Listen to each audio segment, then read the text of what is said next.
Libya আমার ছেলেকে পাঠিয়েছিলাম, তো সেখানে মানব পাচারকারীরা আটকে রেখে 50 লক্ষ টাকা হাতিয়ে নিয়েছে। মাননীয় প্রধানমন্ত্রী তারেক রহমান, আমার ছেলেকে আপনি ফেরত দেন। তো আসলে মাননীয় প্রধানমন্ত্রী কিভাবে আপনাদের ছেলেদেরকে ফেরত দিবে? সে কিন্তু এই লিবিয়াতে পাঠায় নাই।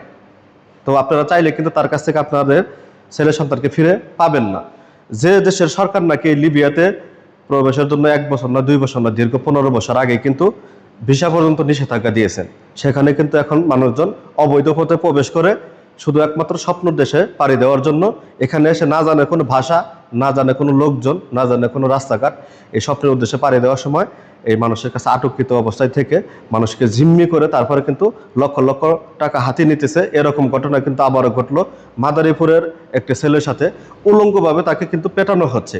তা আসলে মাননীয় প্রধানমন্ত্রীর কাছে চাইলে কিন্তু আপনারা দিতে পারবেন না, মানে সে কিন্তু দিতে পারবেন আপনাদের কাছে পৌঁছে দিতে।